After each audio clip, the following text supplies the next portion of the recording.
E nesse domingo agora nós estaremos falando sobre a consumação, né, que faz parte, né, do Evangelho de Deus, né?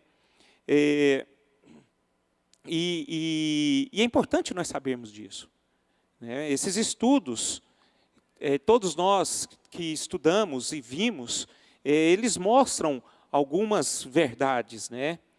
E é bom nós atentarmos, queridos, que se nós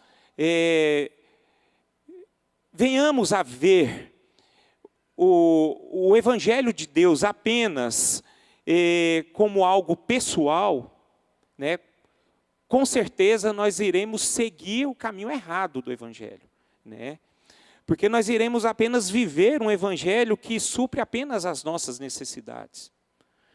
Isso não é errado, nós buscarmos a Deus para Ele que venha suprir as nossas necessidades. Mas o reino de Deus não é apenas isso, né? Se nós lermos lá no livro de Mateus, capítulo 6, ele diz, quando naquele subtítulo que tem a ansiosa solitude, né, pela vida, ele termina ali falando, buscai, pois, o reino de Deus e a sua justiça. E as outras coisas, as suas necessidades, vão ser acrescentadas, né? E nós precisamos vigiar, porque eu sei que nós vivemos dias que são corridos, dias que nós trabalhamos muito, temos muito afazeres para fazer, e também nós enfrentamos uma sedução de um mundo que é terrível, né? Porque é terrível, porque a nossa carne se inclina para isso. Quantas e quantas coisas do mundo nos atraem? São muitas coisas, né? Mas e isso acaba levando a gente, sem a gente observar, né, e acaba inclinando as nossas vidas a buscar apenas as nossas necessidades. Isso é perigoso. E nós, como igreja, precisamos nos atentar que o reino de Deus não é apenas isso. O reino de Deus vai muito mais além do que isso, né? Então, nós precisamos cada dia mais buscar, né, esse entendimento de quem é Deus, de quem somos nós, quem é Jesus Cristo, o que Ele fez, né? É bom entendermos todos esses aspectos que são fundamentais para que nós venhamos realmente entender e viver o que é o Evangelho do Senhor, né? Então, queridos, em se tratando aqui da consumação, nós vamos ver Deus, Ele direcionando para concluir todo o seu plano, né? Lá no início, quando Deus criou todas as coisas, Ele já tinha um plano. E esse plano Ele vai concretizar, querendo nós ou não, né? Esse plano Ele vai se concretizar, porque nosso Deus Ele é soberano. Ele projeta, Ele projetou algo, e Ele vai acontecer até o final, né? Então, tudo iniciou criando os céus, a terra, né? Criou todas as coisas. Nós entendemos que Deus Ele é soberano, Ele criou as galáxias, criou todas as coisas. E nada fugiu do plano dEle, né? E Ele nessa terra Ele criou os animais, criou os seres viventes, criou as plantas, criou as aves, criou o homem, né? Mas o homem teve ali quando ele teve a queda do homem, o homem meio que tentou, né, atrapalhar um pouco o plano, mas Deus nunca deixou, né? Deus nunca deixou. Sabemos que o homem ele foi enganado, né? Mas ele foi enganado porque nós estudamos aqui, porque ele não foi aquele homem prudente, né? Ele não orientou a sua mulher lá naquele momento a mostrar para ela aquilo que Deus havia falado para ele. A mulher acabou sendo enganada. E isso houve um contratempo, né, em relação ao plano de Deus. Mas Deus logo, ele começou a trabalhar um plano de restauração, né, para tudo se voltar, para que o homem venha ter uma vida para com ele, né? Então, queridos, e essa ênfase aqui, esse estudo a respeito da consumação, creio eu que é algo que nós conhecemos, mas isso precisa estar muito vivo em nossa mente e em nossos corações. Porque é um combustível a mais para vivermos o Evangelho de Deus, né? Então, quando nós olhamos aqui para a consumação, nós vamos ver a realização plena do plano de Deus sobre as nossas vidas. Então, eu queria ler com vocês 1 Coríntios capítulo 15, versículo 20 ao 26, que diz o seguinte: mas de fato, Cristo ressuscitou dentre os mortos, sendo ele as primícias dos que dormem. Visto que a morte veio por um homem, também por um homem veio a ressurreição dos mortos. Porque assim como em Adão todos morrem, assim também todos serão vivificados em Cristo. Cada um, porém, por sua própria ordem. Cristo, as primícias, depois os que são de Cristo na sua vinda. E então virá o fim, quando ele entregar o reino ao Deus e Pai, quando houver destruído todo o principado, bem como toda potestade e poder. Porque convém que ele reine até que haja posto todos os inimigos debaixo dos pés. O último inimigo a ser destruído é a morte. Pai, em nome de Jesus, nós estamos diante da Tua palavra e eu rogo ao Senhor, ó Deus, que o Teu nome seja engrandecido e glorificado por meio dessa palavra, Pai. Que a Tua igreja, Senhor, venha crescer, que a Tua igreja seja edificada e fortalecida, Senhor. É assim que nós oramos, em nome de Jesus. Então, queridos, a primeira coisa que nós vamos olhar aqui a respeito da consumação é o plano de Deus na ressurreição, né? E nós lemos aqui que Cristo foi o primeiro a ressurgir dos mortos. Não houve, né, outra pessoa que ressuscitou. Apenas Cristo foi o primeiro a ressurgir dos mortos.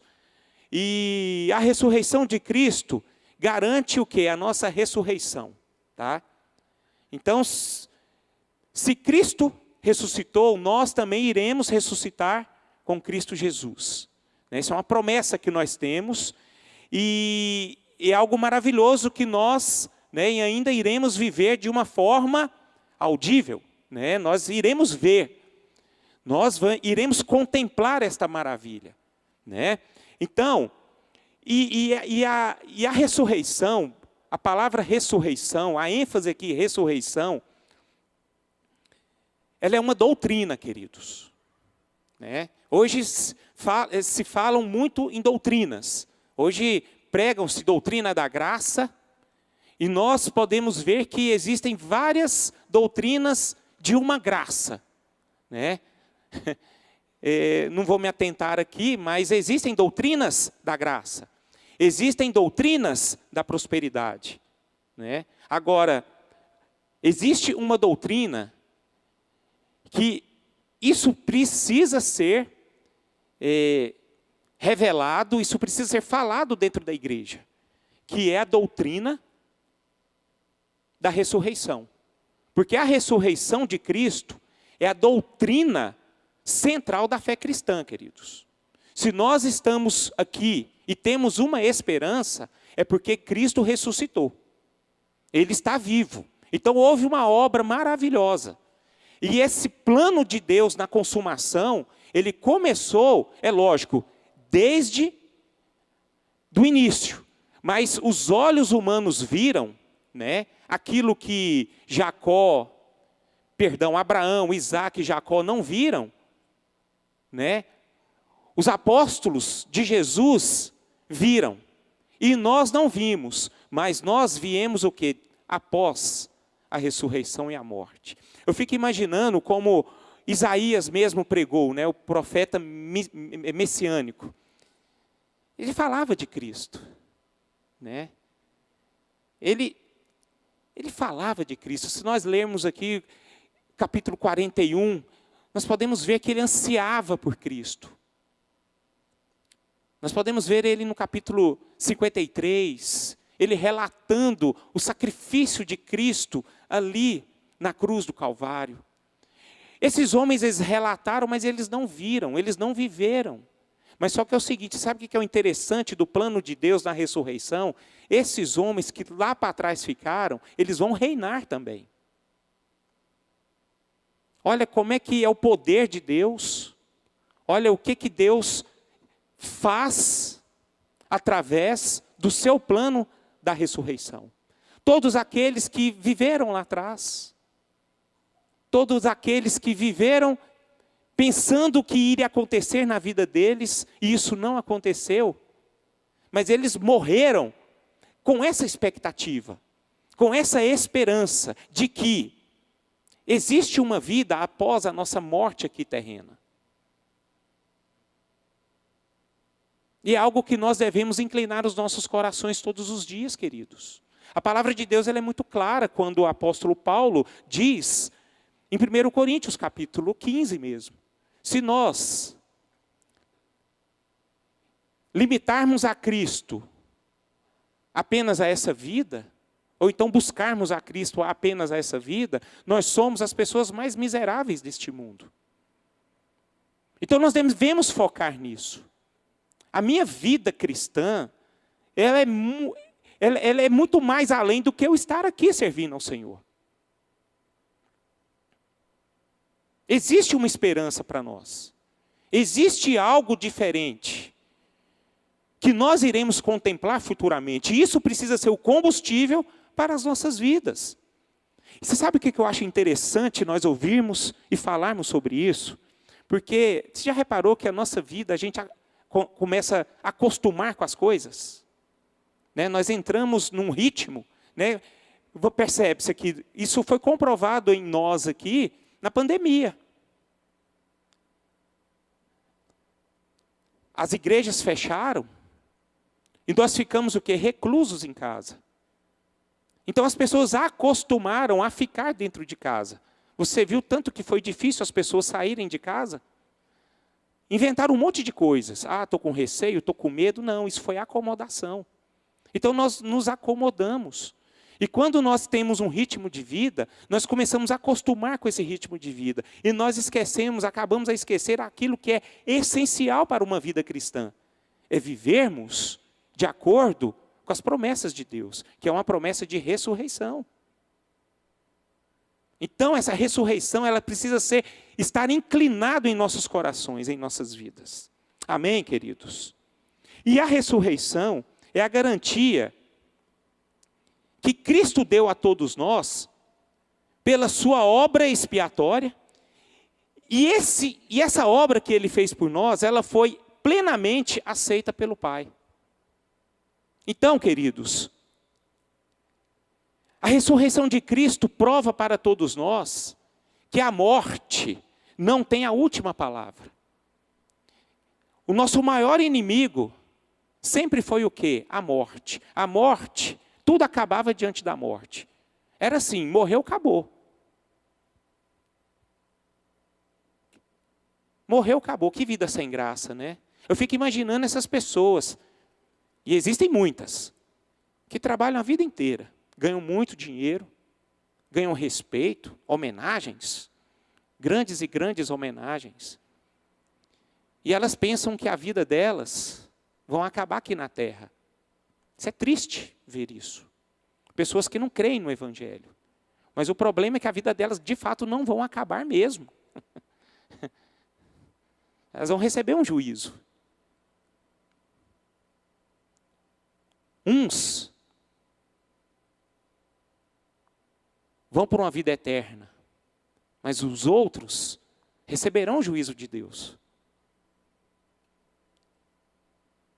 E o que nos leva a pensar sobre isso é essa doutrina da ressurreição. Porque a morte, ela não tem fim mais. O aguilhão da morte, ela foi tirado.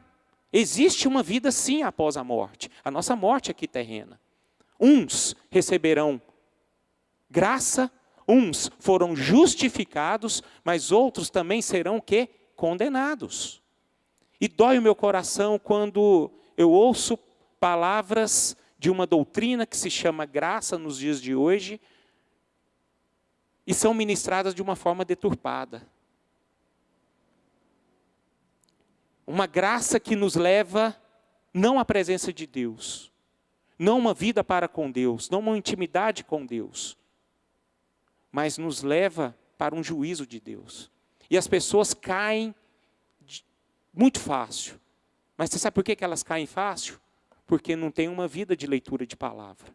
Não conhece a palavra de Deus. Não tem uma vida de oração e nem de jejum. Então, queridos, isso é algo muito sério. Esse plano de Deus é algo que vai ser glorioso, mas devemos levar com muita seriedade. A ressurreição de Cristo não é apenas um simples viver. Não. Nós precisamos nos posicionar para recebermos essa promessa da doutrina da ressurreição. É algo simples, queridos. Isso requer de nós apenas um coração quebrantado. Porque a obra Cristo já fez por nós. Você crê nisso, amém? Não precisamos fazer nada. A palavra nos fala que a ressurreição, a nossa justificação, a nossa vida para com Deus, ela não se baseia em obras, mas ela se baseia de uma fé. Mas é uma fé, queridos, que seja fé de verdade. Nós olhamos lá em Hebreus capítulo número 11, algo muito sério. Muitos falam a respeito daquelas os patriarcas que queriam receber uma promessa. Mas eu olho lá para frente desse texto que fala assim, muitos desses homens que tinham essa esperança no coração, essa fé no coração, eles foram cerrados ao meio. Eles foram queimados vivos, com essa expectativa de quê? De receber essa doutrina da ressurreição. Eles criam de uma forma tremenda a doutrina da ressurreição. E se nós olharmos para a história, né? E não está relatado na Bíblia, mas a Bíblia contém histórias. É bom nós lermos a Bíblia e dentro da própria Bíblia existe uma história. É bom estudarmos a história de Nero, a história de Cláudio, né? Essas histórias que esses homens seguiam, o tempo que eles viviam. Esse homem que foi cerrado ao meio, que foi falado aqui em Hebreus capítulo 11, foi Isaías. A história de Isaías fala que esse homem foi cerrado ao meio, porque ele acreditava nessa ressurreição. Ele foi um profeta messiânico. E esse homem, ele acreditou. E você sabe quem matou ele? A história fala que foi o rei Manassés. Mas o que eu acho tão tremendo essa doutrina da ressurreição, que Manassés, ele se arrependeu. Ele foi ministrado pelo Espírito. E diz a história, diz a palavra aqui na Bíblia, que Manassés ele se inclinou diante de Deus. O que se baseia isso? Esse homem foi salvo. Ele se arrependeu. Ele creu. E a Bíblia fala em Hebreus capítulo 11 que esses homens não eram dignos de estarem aqui nessa terra.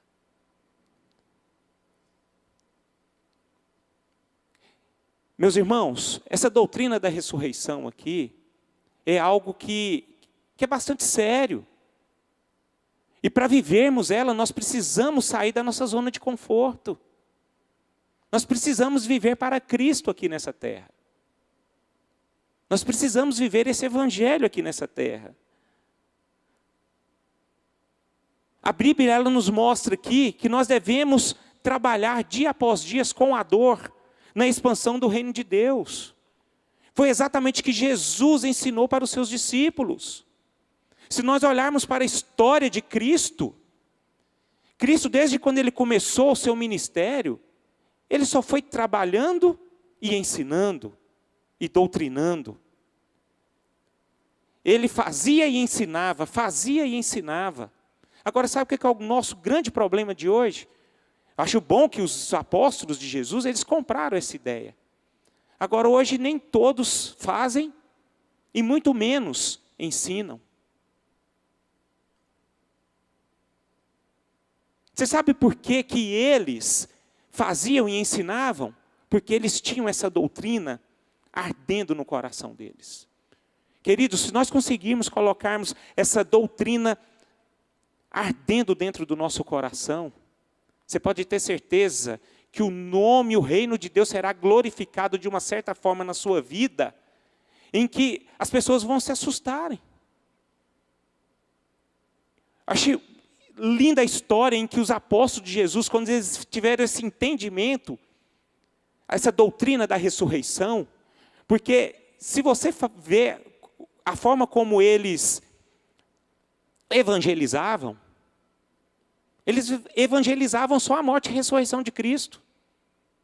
Eles não falavam de outra coisa. A palavra central deles era sempre Cristo. Estevão morreu falando de Cristo, que ressuscitou dentre os mortos. A tal ponto que esse homem ele era cheio do Espírito Santo. E o exemplo dele está relatado aqui na Bíblia. E se nós entendermos aqui, depois da morte de Estevão, todas as coisas mudaram aqui. Foi um choque na vida da igreja. Ali começou a ter um rebuliço todo. Vocês estão comigo, amém? Vocês estão me entendendo o quanto é importante nós entendermos e, acima de tudo, comprarmos essa ideia de viver essa doutrina da ressurreição de Cristo? Nós precisamos viver para Cristo, meus irmãos. Eu não posso mais viver por mim mesmo, para mim mesmo. Eu tenho que viver para o meu Senhor. Eu preciso buscar esse quebrantamento. Você sabe o que dói o meu coração? E o sábio, profeta Salomão, disse na palavra de Deus que é melhor estar em velório do que em festa. E eu demorei a entender, rapaz, o que esse cara está falando, Salomão está querendo dizer que é melhor estar em velório do que em festa. É porque quando nós estamos num velório, a gente começa a refletir sobre essas coisas. E em festa a gente não reflete sobre isso. Em festa a gente só quer comer,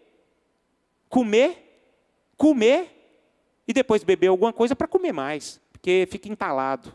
Não é verdade? Então você quer só encher seu bucho, obra da carne. Agora, quando você está no velório, você começa a olhar o quê? Uma vida diferente. Aí você começa a analisar, meu Deus, o que eu estou fazendo da minha vida? Nossa, essa pessoa aqui, ela está indo para o inferno. Meu Deus, o que eu estou fazendo com a minha vida? Meu Deus, essa vida aqui glorificou o nome do Senhor. Nossa, eu preciso ser como ela. Entendeu? O que Salomão quis dizer?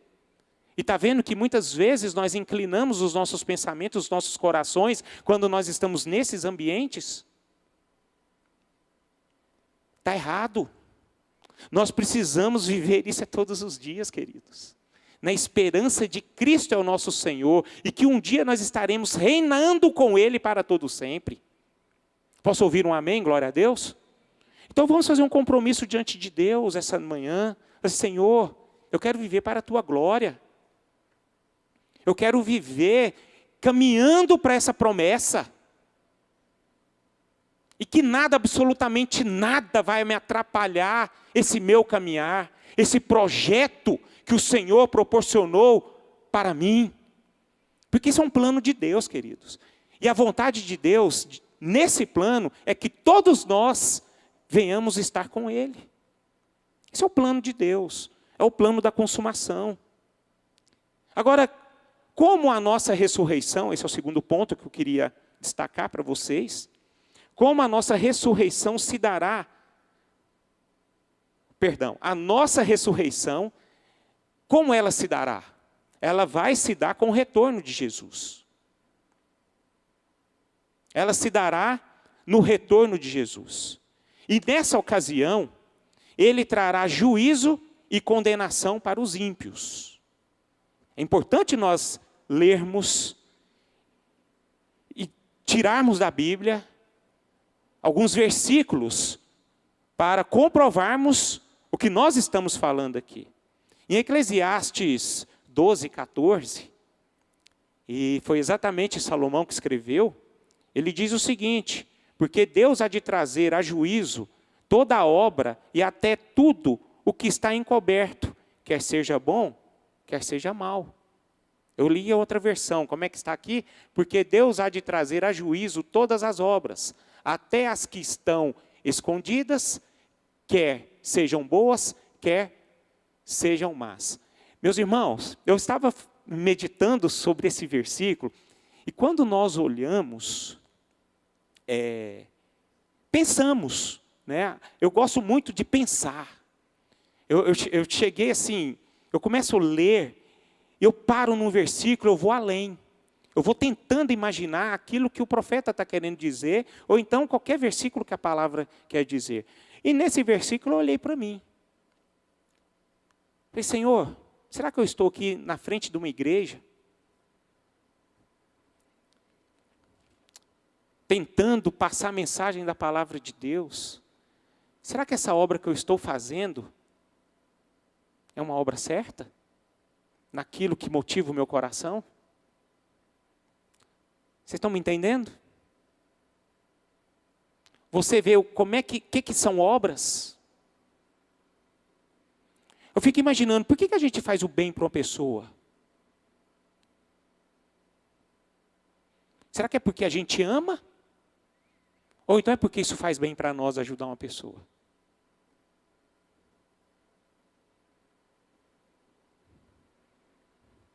Será que eu me compadeço de uma pessoa perdida?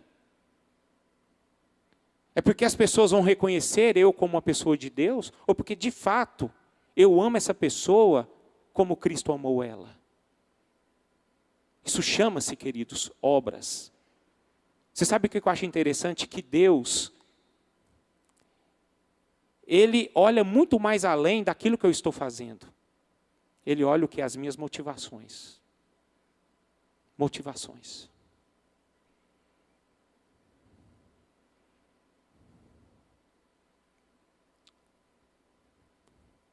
Infelizmente, muitos pensam que estão servindo a um Deus. Pode até estar servindo a um Deus, mas não é esse Deus que nós cremos e que nós queremos servir. Muitos servem a um Deus que é o Deus do próprio ventre. Não, mas um Deus vivo. Aquele Deus vivo que está aqui no nosso meio. Um Deus que de fato nos ama. E Ele quer que também nós possamos amar. E a Bíblia fala que nós devemos amar uns aos outros. Assim como eu vos amei.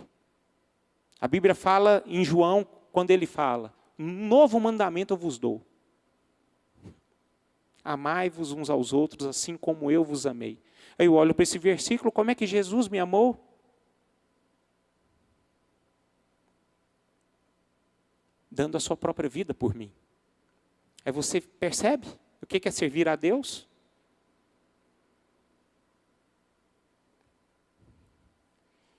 João 16, 8.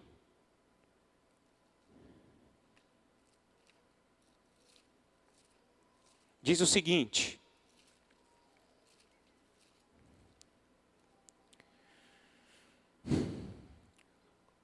a palavra diz: quando ele vier, convencerá o mundo do pecado, da justiça e do juízo. Do pecado, porque não creram em mim, não creem em mim. Da justiça, porque vou para o Pai, e não me vereis mais. Do juízo, porque o príncipe deste mundo já está julgado. Tenho ainda muito a vos dizer, mas vós não podeis suportar agora. Vamos abrir Mateus capítulo 7.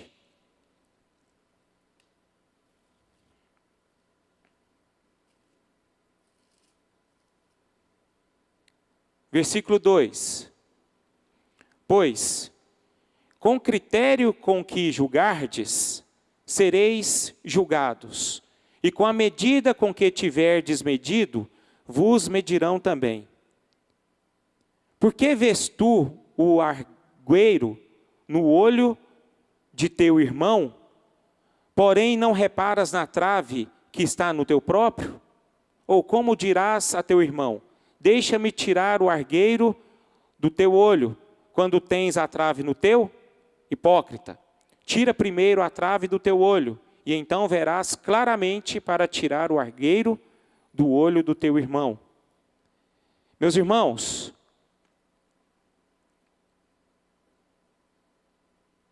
a palavra diz aqui, não julgueis para que não sejais julgados. Isso trará o quê? Juízo e condenação para todos os ímpios. Vou ler um outro texto aqui bastante interessante, Romanos 14, capítulo 14, verso 12 e 14, que diz o seguinte: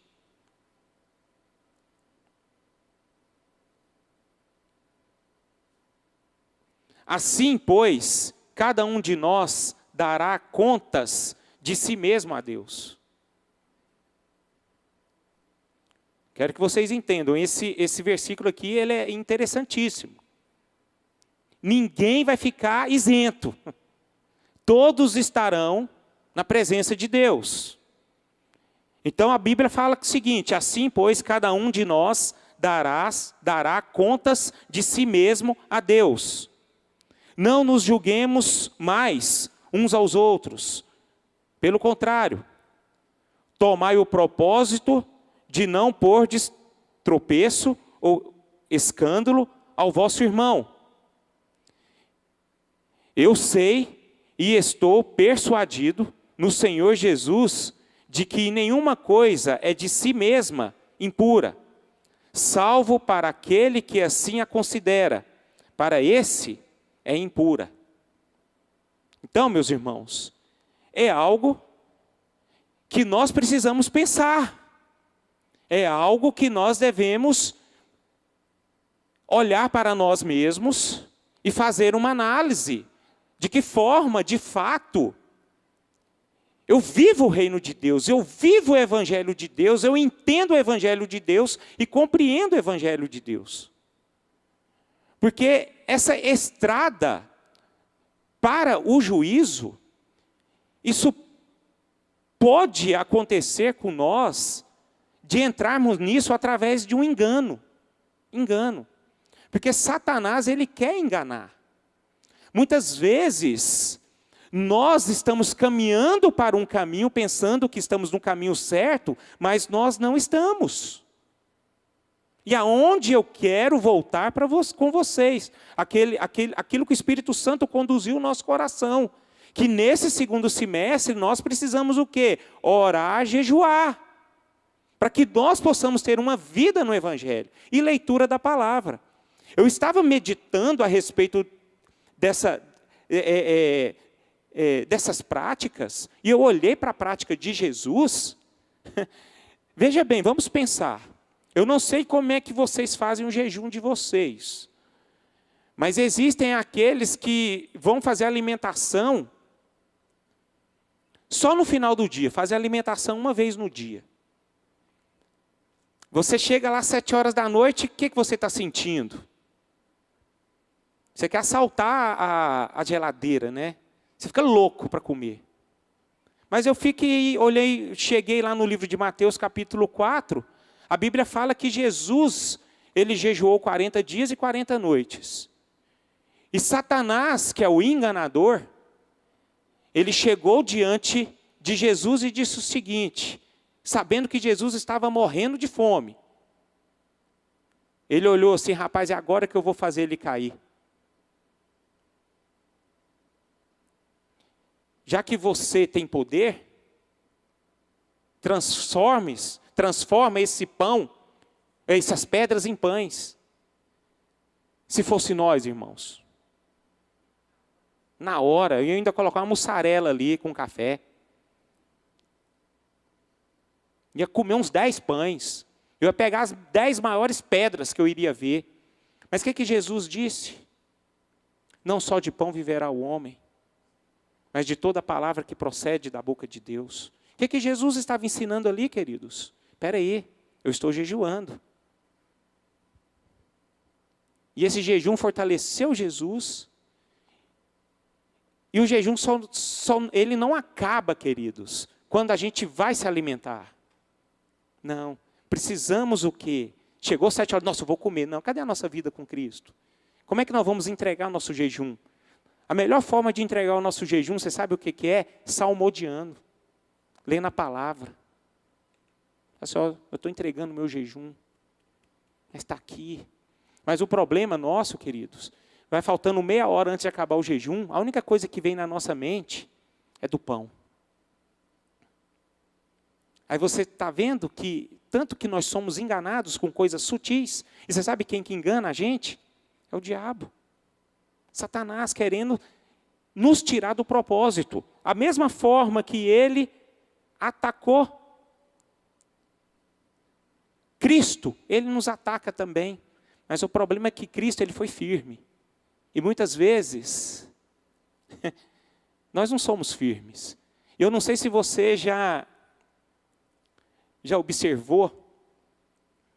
Você já viu quando você começa a orar e jejuar, umas coisas acontecem meio estranho? Já aconteceu isso com vocês? Já, Anderson? Rapaz, começa a acontecer umas coisas inexplicáveis.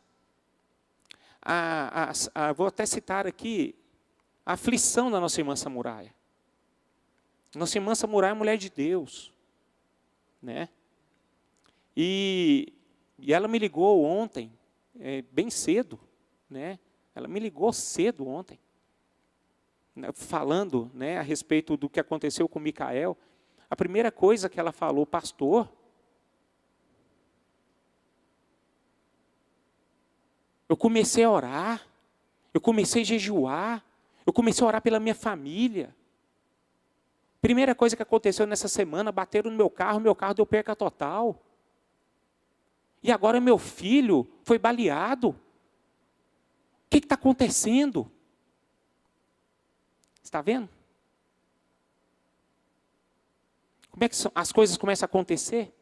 Eu me lembro que eu me intensifiquei aqui um período, um tempo atrás, não lembro a data certa, que eu vim aqui para a igreja todos os dias, 5 horas da manhã. Todos os dias. Eu estava com um propósito de jejum e oração e orava por cada um aqui. Porque geralmente os nossos irmãos sentam em lugares específicos. E eu olho para uma cadeira, eu lembro da irmã Corália. Só senta ali. Josinha só senta ali. Aí tem alguns que só sentam no lugar, e eu olho para a cadeira, eu lembro da pessoa. E eu intercedendo. Eu lembro que eu estava intercedendo. E orando. Meus irmãos, vocês não sabem quanta coisa começou a acontecer. Mas eu entendi o quê? As coisas estavam debaixo do tapete. Deus estava o quê? Já movendo para que coisas sejam arrumadas, consertadas. Eu nunca tratei de tanta crise de casamento, igual esse período. Quantas crises emocionais, crises na vida cristã, como nesse período. Aí eu comecei, Senhor, eu estou orando, as coisas estão movendo, o que está acontecendo? Parece que quando eu oro as coisas pioram. Não, é porque está havendo conserto. Eu estou no controle. Eu estou no controle. Eu sei que o inimigo, ele mexe, mas se preocupe não.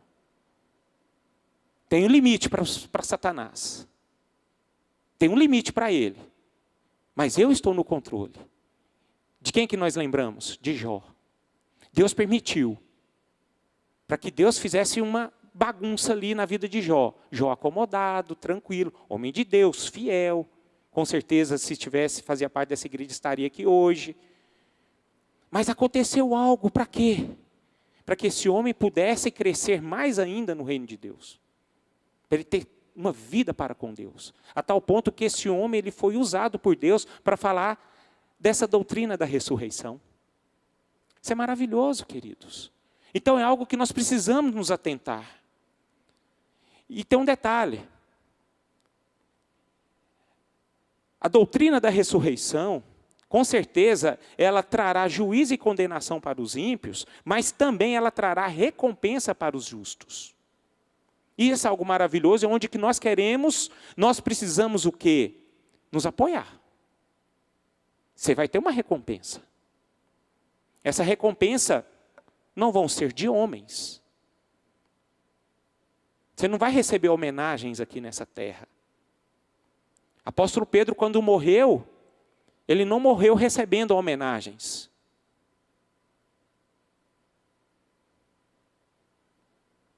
Apóstolo Paulo, ele não morreu recebendo homenagens. Muito pelo contrário. Vocês sabem a forma como esses homens morreram. Aí você me entende o que é a doutrina da ressurreição? Mas esses homens, eles tinham uma esperança. A esperança deles é o reino de Deus. Não era o reino do seu ventre, onde só se baseia o egoísmo e a vaidade e o orgulho. Mas não, eles não olhavam para eles. Eles olhavam para essa esperança do qual eles eram firmados. A tal ponto que o apóstolo Paulo diz, não sou eu quem vivo, mas Cristo vive em mim. E é por isso que ele teve a autoridade de dizer o seguinte, quando ele estava escrevendo para o seu filho Timóteo. Timóteo, eu combati o bom combate. Eu completei a carreira e guardei a minha fé. Agora a coroa da justiça me espera. Nesse momento, se nós olharmos para Paulo, Paulo estava sozinho, preso. Diz a Bíblia que ainda ele estava passando frio. Uma das coisas que ele lembrou para que Timóteo pudesse trazer para ele era uma capa. Que ele foi abandonado. A única coisa que ele queria era ser aquecido. Meus irmãos, uma pergunta eu faço para vocês. Como nós nos postamos e nós nos inclinamos diante das dificuldades da vida?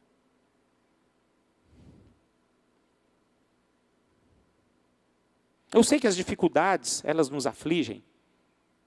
Elas trazem desconforto para nós. Mas eu quero falar aqui de esperança. Aquilo que o seu coração está inclinado. Vamos trazer à memória, aqui esta manhã, naquilo que te dá esperança. Traz à memória. O que está na sua memória hoje? O que está no seu coração? Que tipo de esperança você está vivendo hoje com o Evangelho do Reino de Deus? Isso tudo faz parte da doutrina da ressurreição. Não vamos fugir dessa doutrina, queridos. Vamos caminhar com os nossos corações inclinados, olhando firmemente para o autor e consumador da nossa fé. Porque ele morreu. Nós lemos aqui em Filipenses. Tende em vós o mesmo sentimento que houve em Jesus Cristo.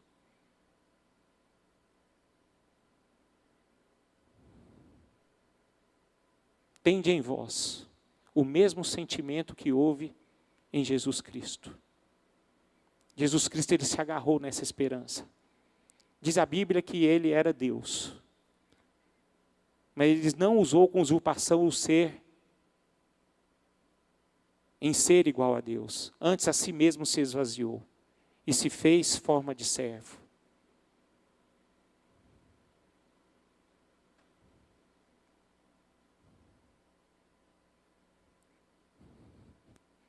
Vamos nos agarrar, meus queridos. Eu sei que há uma recompensa. Eu sei que muitas vezes isso pode doer. Nós renunciarmos a algumas questões. Mas existem questões nas nossas vidas que nós precisamos renunciar. Para vivermos para a glória do Senhor. Esse evangelho verdadeiro. A Bíblia fala em Colossenses capítulo 3, versículo 23 e 24. A forma como nós devemos viver. Tudo que fizerem, Façam de todo o vosso coração, como para o Senhor e não para as pessoas, sabendo que receberão do Senhor a recompensa da herança. É a Cristo, o Senhor, que vocês estão servindo. Vamos inclinar, queridos. Quero chamar a sua atenção nesses estudos que nós estamos fazendo. Esses estudos não são em vão. Creio eu, quanto mais eu leio esse estudo, mais a palavra de Deus, ela me confronta. E mais a palavra de Deus me fala: Renato, você precisa mudar. Você não pode ser mais essa pessoa. Você precisa crescer. Você não pode se acovardar. Você é meu escolhido. Você precisa servir. Você precisa se inclinar para mim. Assim como Abraão creu, assim também aqueles homens, aqueles profetas, aqueles discípulos, aqueles apóstolos creram. Depois da Bíblia, aqueles outros homens também, John Wesley, Spurgeon, esses outros que são patriarcas, né? Morreram, faça assim também. Eles acreditaram. É o que deve acontecer conosco também, queridos. Nós vamos ter uma recompensa. Você crê nisso, amém? Então diz aí, seu irmão que está ao teu lado: você vai ter uma recompensa. Fique firme. Não deixe o mundo te derrubar. Não deixe Satanás te enganar. Não desanime. Talvez você que hoje entrou, querido, desanimado, cansado com tantas lutas. Mas todos nós temos, queridos. Todos nós temos lutas. Se não tivesse lutas, que graça tinha? Não ia ter. É muito melhor ter uma vida com luta do que aquela vida, né? Deitado no sofá, vendo jogo de futebol e comendo pipoca. Que propósito tem essa vida? Não tem. Vamos seguir, queridos. A Bíblia fala que essa esperança, ela é viva, ela vai acontecer, ela não é uma esperança morta. Ela não é algo enganoso. Não é uma promessa de um homem, mas uma promessa que vem de Deus. A Bíblia fala em Apocalipse capítulo 22, diz o seguinte: eis que venho sem demora, e comigo está a recompensa que tenho para dar a cada um segundo as suas obras. Glória!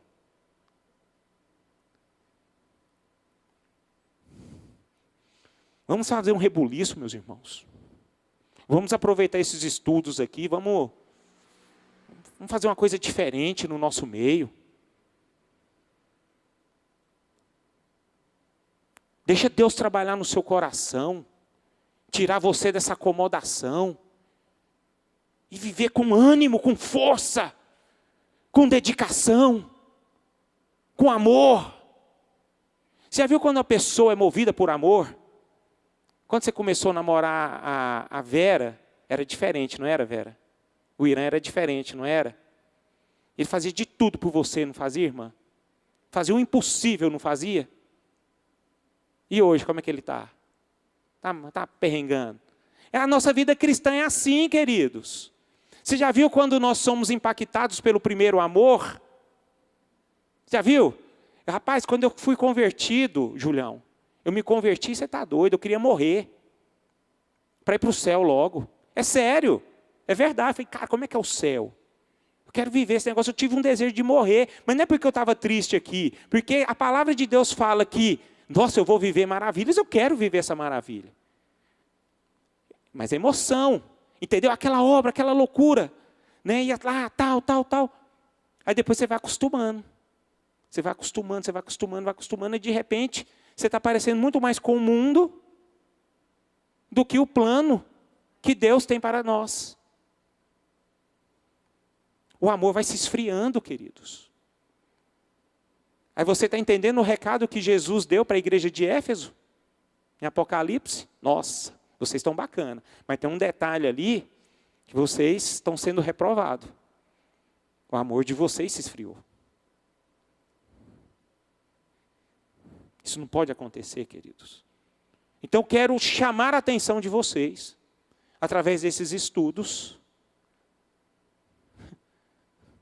Vamos pedir ao Espírito Santo um ânimo novo. Nós cantamos aqui esta manhã, sopra em nós, Espírito. Não sou cantor não, viu gente? Mas é assim. Mas quando nós cantamos com o nosso coração, o Espírito Santo faz a obra. Ele faz. O plano de Deus que Ele tem para a sua vida é um plano maravilhoso, meu irmão. É algo tremendo. E nós precisamos sim, em nome de Jesus, nos agarrarmos nessa verdade.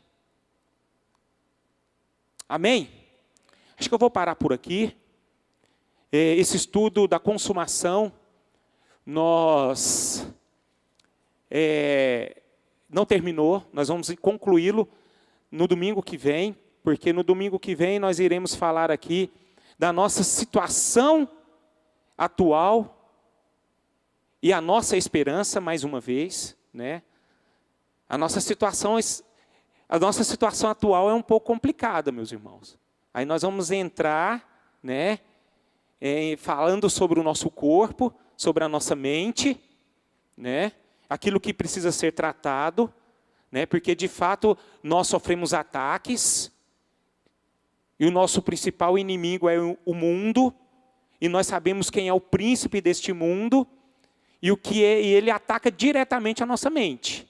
Então é o que nós iremos estudar no domingo que vem, e nós vamos passar também, né, para o plano original de Deus e o seu desfecho, que é o quê? O milênio. Então, esses dois assuntos que nós vamos mencionar no domingo que vem.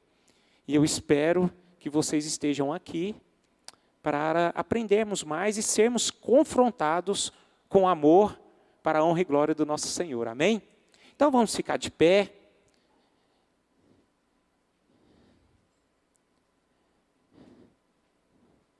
Vamos olhar para nós.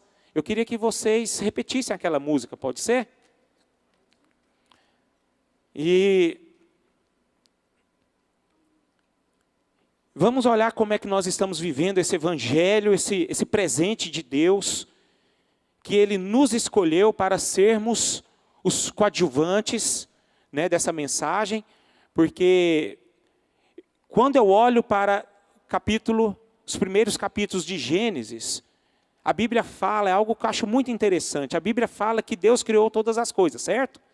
Ele criou os animais, né, criou a natureza e assim, tudo que Ele criava, Ele falava, é bom. Né? Nossa, eu criei o pássaro, as aves, esse negócio aqui é bom. Eu criei o dia, é bom. Eu criei a noite, é bom. Mas quando Ele criou o ser humano, Ele falou, isso aqui é muito bom. Porque eu criei esse ser humano conforme a minha imagem e a minha semelhança. Já prestou atenção nisso, queridos? Nós somos a imagem e semelhança de Deus. Imagem e semelhança de Cristo. E Ele tem um plano para as nossas vidas. E esse plano, ele é maravilhoso. E só basta a gente sermos tocados para que nós venhamos caminhar seguindo firmes para essa promessa. Basta a gente tomar uma posição. Amém? Então, vamos orar e logo em seguida nós estaremos cantando essa canção, mas vamos cantar com vida, né? Fecha seus olhos, canta com vida, deixa o Espírito Santo de Deus ministrar no seu coração. Deixa Deus ministrar na sua vida. Essa palavra está me conduzindo aqui esta manhã, para que você essa manhã seja tocado pelo Espírito Santo de Deus e que você receba um renovo. Talvez você não esteja vivendo a forma como você queria viver. Talvez você deixou algumas coisas lá para trás que era essencial para a sua vida cristã. Mas essa manhã pode ser uma manhã de restauração na sua vida. Restauração. Uma vida que Deus vai se alegrar diante da sua postura. Pai querido, em nome de Jesus, nós nesse momento estamos à tua presença aqui, Senhor. Presença do Senhor que é santa, é viva, ela é maravilhosa. Nós não podemos ver, mas nós podemos sentir e crer que o Senhor está aqui. E nesse momento, Pai, eu quero apresentar a vida desta igreja diante do Senhor. De cada um dos meus irmãos. Até aqueles que não estão aqui presencialmente. Eu quero clamar esta manhã, Senhor, que o Teu Espírito Santo esteja despertando a vida dos meus irmãos. Peço, sim, ó Deus, que os meus irmãos, Senhor, venha olhar para esse ensino, para essa doutrina da ressurreição. E olhar, Pai, que nós devemos viver de acordo com o plano que o Senhor tem para todos nós, Pai. E eu sei que esse plano ele é maravilhoso. E ele estará sendo concretizado a partir do momento que nós tomarmos uma posição, Senhor. E eu sei, ó Pai, que nós somos carecedores da Tua graça. Nós precisamos sermos fortalecidos pelo Teu poder. E que esta manhã, Senhor, em nome de Jesus Cristo, os meus irmãos sejam tomados pela força que há no Teu Espírito Santo e na força que há no Teu nome, em nome de Jesus. Que eles sejam renovados, Pai, fortalecidos para seguirem, Pai, o caminho que o Senhor projetou para que todos nós viéssemos a andar. É assim que eu oro, Pai, consagrando a Ti esses momentos, em nome de Jesus Cristo. Amém e amém.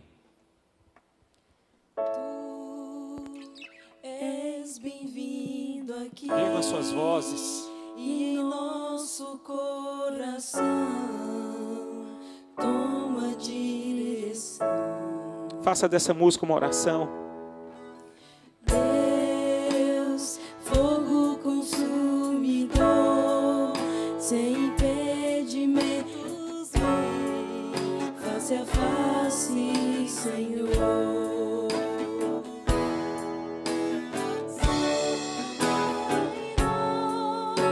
Espírito, te queremos, Deus. Deixa o Espírito Santo ministrar sobre a sua vida. Sopra em nós, Espírito, te queremos, Deus.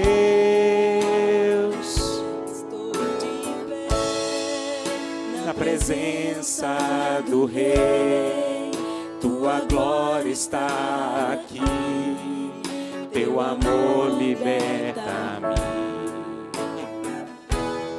Estás aqui No trono de louvor, Tua presença me curou, fascinado estou.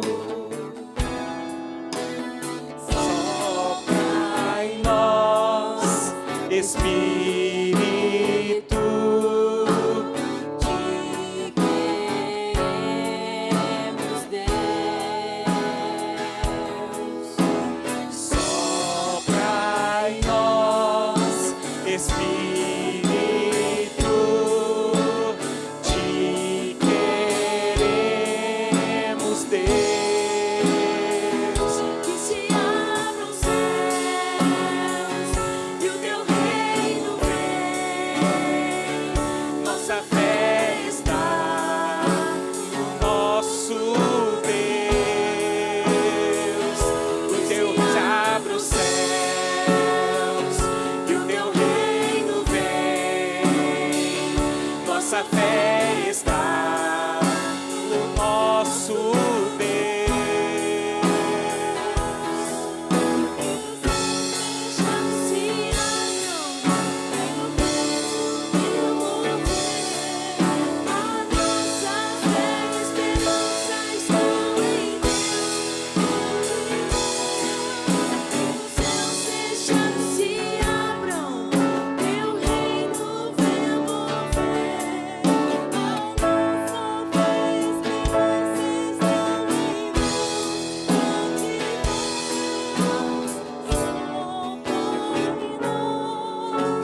Espírito, te queremos, Deus. Sopra em nós, Espírito, te queremos, Deus.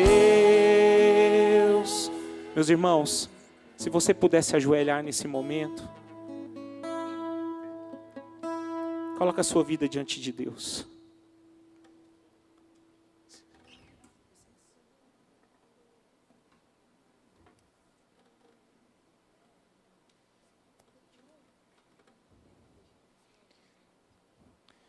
Que haja um renovo aqui, Senhor.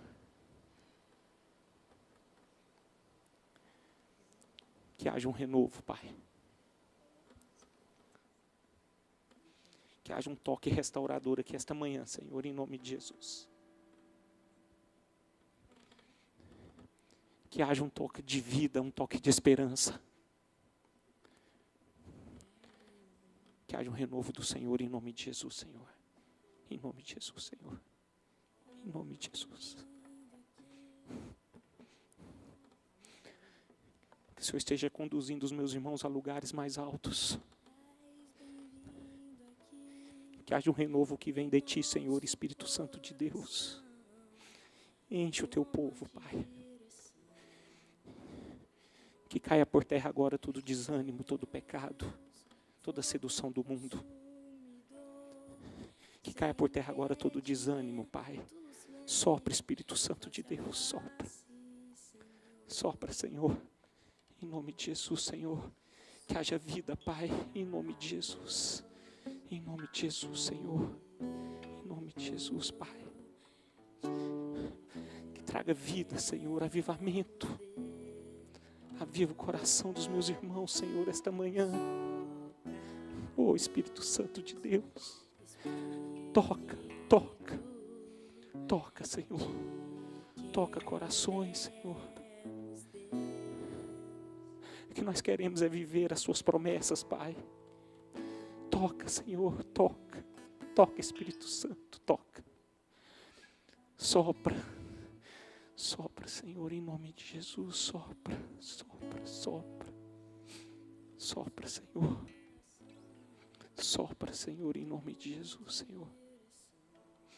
Que haja vida. Que se lança por terra agora todo o pecado, Senhor. Em nome de Jesus. Tudo aquilo que impede, tudo aquilo que atrapalha, Senhor, a vida dos meus irmãos, Senhor, que caia por terra agora em nome de Jesus Cristo. Em nome de Jesus Cristo. Em nome de Jesus. Eu oro, Pai, para que os meus irmãos venham viver essas promessas, Pai. Para a honra e glória do Teu nome. Para a honra e glória do Teu nome, Senhor. Em nome de Jesus Cristo, Pai. Em nome de Jesus. Em nome de Jesus, Senhor. Em nome de Jesus. Que se abra os céus, que Teu reino venha, nossa festa no nosso Deus. Que o Teu Abra os céus e o Teu reino vem, nossa festa no nosso Deus. que se abra o céu, que se abra, que o Teu reino vem. Nossa fé está no nosso Deus. Que se abra o céu, que o Teu reino vem. Nossa fé está no nosso Deus. Que os céus fechados se abram, Teu reino venha mover. A nossa fé e esperança estão em Deus. Continua que o